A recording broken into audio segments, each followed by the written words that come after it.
Bienvenidos a Apresurando el Día de Dios. Un podcast para darle sentido a lo que realmente es ser cristiano.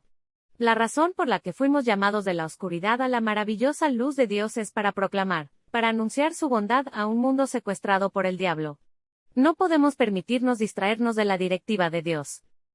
Nuestro objetivo al producir este podcast no es solo despertarnos y cambiar nuestra perspectiva misiológica, sino también movernos a alcanzar el avance necesario que conduce al evento más grande de la historia, cuando nos unamos a Jesús para estar con Él para siempre. Tenemos un gran proyecto en marcha, estamos estableciendo puntos de influencia que dirijan continuamente al público en general a Jesús y al Evangelio. Estamos haciendo esto en ciudades seleccionadas de América del Norte, pero no podemos hacerlo solos. Necesitamos que otros se unan a nosotros. Sí. Suscribirse, comentar y darle me gusta a este podcast es bueno, y te agradecemos por hacerlo. También queremos saber de ti. Envíanos un correo electrónico para que podamos personalizar un plan de acción para tu ciudad, pueblo o comunidad. Gracias. El título de esta presentación es La historia de fondo, el prólogo. El versículo tema dice, en el principio existía el verbo y el verbo estaba con Dios, y el verbo era Dios. Juan 1:1. Como sabemos, un prólogo es la introducción a una obra literaria. En el Evangelio de Juan, vemos claramente que el apóstol quiere que sus lectores estén absolutamente seguros de que entienden que Jesús es Dios. Es único entre todos los libros de la Biblia hacer una afirmación tan audaz y poderosa. El prólogo comienza hablándonos sobre el Logos eterno. Nos dice que Él existió desde el principio, que estaba con Dios y que Él es Dios. Además, a medida que avanzamos en la lectura, aprendemos que Él es el creador de todo lo que existe. Un hecho interesante es que este término logos que encontramos en Juan 1:1 al 18 no aparece en ningún otro lugar del Evangelio. El término era algo familiar para un lector griego. Tengamos en cuenta que cuando Juan escribió su Evangelio, muchos años después de los otros 3 Evangelios, un gran porcentaje de la iglesia cristiana primitiva era griega, no judía. Platón creía en una especie de Dios supremo al que llamaba el bien. También creía que este Dios supremo delegaba la creación en otro Dios intermediario que podía ensuciarse las manos creando el mundo natural. A este Dios intermediario lo llamó Logos. Filón de Alejandría, un filósofo judío helenístico que fue contemporáneo de Jesús, tomó la idea de Platón del Logos y explicó que este Dios intermediario también era eterno, y era el que creó y sostiene todo en el universo. También enseñó acerca de este Logos como el sumo sacerdote en el santuario celestial, el que dio la Torá en el monte Sinaí y que, de hecho, él era el Dios del Tanaj, la Biblia hebrea. Al mismo tiempo, el término Logos señala el hecho de que Jesús es la palabra de Dios, Dios audible y visible, Dios encarnado, que a pesar de ser el Creador, se convirtió en uno de nosotros. Hablamos de Dios entrando en el tiempo y el espacio, hablando e interactuando con los humanos a un nivel personal. En Juan 1:14 leemos que el Logos se hizo carne y habitó entre nosotros. La palabra griega, traducida como habitó, significa montar una tienda. Esto nos recuerda a Éxodo 25:8, donde Dios le dijo a los israelitas que hicieran un santuario, una estructura como una carpa, para que Él pudiera morar en medio de ellos. En los versículos 4 y 5, se nos recuerda que Jesús es la fuente de vida y verdad. Se le describe como la luz verdadera. Al igual que hace 2000 años, hoy el mundo está en tinieblas, pero ahora, se nos ha confiado ser la luz del mundo. Jesús estaba limitado a poder estar en un solo lugar a la vez. Ahora cada verdadero discípulo está capacitado, y enviado a hablarles a otros acerca de Dios. Si no lo hacemos, si no vamos, no somos luz. En nuestra presentación anterior, hablamos de cómo Jesús demostró ser Dios. Él afirmó que era, y sigue siendo, la resurrección y la vida. Creer que Él es quien dice ser demuestra nuestra confianza. La mejor manera de demostrar, incluso a nosotros mismos, que realmente confiamos en Dios es no tener miedo a la muerte, y disfrutar de participar en la obra de Dios. En Juan 20:21 Juan dice que escribió su Evangelio para que creamos que Jesús es el Mesías, el Hijo de Dios, y al hacer esto, podamos tener vida.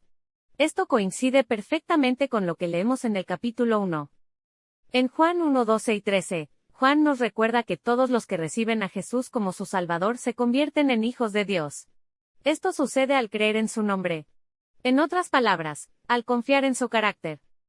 La forma en que está escrito el Evangelio de Juan resalta la diferencia entre quienes confían, tienen fe o creen en Jesús, y quienes no. Esto se evidencia en la manera en que Juan usa la forma verbal, en lugar del sustantivo, algo que hace más que cualquier otro escritor en el Nuevo Testamento. Esto es relevante incluso para nosotros hoy. Si decimos que tenemos fe, pero no la ponemos en acción, si no nos unimos activamente al equipo de Jesús, nuestra fe es como un cuerpo con un corazón que ya no late. Sí, los líderes de Israel tenían que tomar una decisión, creer o no creer, ante la montaña de evidencia que apuntaba a la divinidad de Jesús. Sabemos lo que pasó. También nosotros tenemos un dilema, ¿confiar o no en las palabras de Jesús? ¿Confiamos lo suficiente en nuestro Dios? ¿Lo suficiente como para aceptar verdaderamente el amor de aquel que es la verdad? Ya sabes, una vez que realmente recibimos su amor, también recibimos el Espíritu Santo, que a su vez, nos mueve a la acción. Porque su amor nos llena, desplaza todo egocentrismo e incluso se desborda para llegar a los demás. Somos impulsados a unirnos al equipo de Dios, a la misión de Dios. Después de todo, cuando recibimos el amor de Dios, nacemos genuinamente en el Espíritu. Otro elemento acerca del Logos, que se menciona en este prólogo, es que cuando Él habitó entre nosotros, los humanos pudimos ver su gloria, llena de gracia y verdad. Cuando Juan habla de la gloria de Jesús, usa la palabra griega doxa, que se usa para describir la gloria de Dios en el Tanaj, la Biblia hebrea. Cuando Juan dice que la gloria del Logos era visible, habla del carácter de Dios. No solo del carácter de Jesús, sino también del Padre. Recuerden cuando Dios le reveló su gloria a Moisés en Éxodo 34:6. La gloria de Dios es su amor, gracia, bondad, rectitud, fidelidad y verdad. En otras palabras, la gloria de Dios es su carácter. ¿Por qué cuando Jesús se refiere a su glorificación se relaciona con su muerte? Porque la mayor evidencia que Dios proporcionó ante el universo de que Él es quien Él dice ser fue en el Calvario. No somos el centro del universo. Dios nos creó a su imagen para demostrarle al universo entero que Satanás es un mentiroso y que sus acusaciones son falsas. Traicionamos a Dios y confiamos en su enemigo. Sin embargo, nuestro Dios misericordioso comenzó un plan para rescatarnos, y lo más importante para demostrar que la norma de Dios es el amor, y que todas sus instrucciones son para nuestro propio bien. Eso fue exactamente lo que nuestros primeros padres no pudieron demostrar. No pudieron demostrar el carácter de Dios. En Juan 12:32, Jesús declara, yo, si fuere levantado de la tierra, a todos atraeré a mí mismo. ¿Cómo explicamos esto? Todos, significa todos los seres humanos. La demostración suprema de Jesús, de que Dios es amor, atrae a todos. Al mismo tiempo, tengamos en cuenta que todos tienen la libertad de resistir. Esa es una de las razones por las que el Evangelio necesita ser presentado muchas veces, en diferentes formas y maneras. Se nos dice que sembremos abundantemente. No debemos ser escasos ni escatimar las oportunidades de las personas para recibir la salvación. ¿Por qué Juan usó la palabra logos en lugar de Mesías o Hijo del Hombre en su introducción? Logos era un término entendido por la mente griega secular, y al mismo tiempo, el término logos era utilizado por Filón para explicar que era el logos era Dios de las escrituras hebreas. Así que logos resultaba familiar para la mente judía. Evidentemente Juan quería encontrarse con la gente donde estaba. Platón creía que el mundo natural era malo. Por supuesto, él no sabía nada sobre el gran conflicto, el pueblo de Dios se lo había guardado para sí mismo. Lo que hizo Juan, encontrarse con la gente donde estaba, es de alguna manera similar a lo que hizo Pablo en Atenas, para compartir el Evangelio. Que eso sea un ejemplo para nosotros.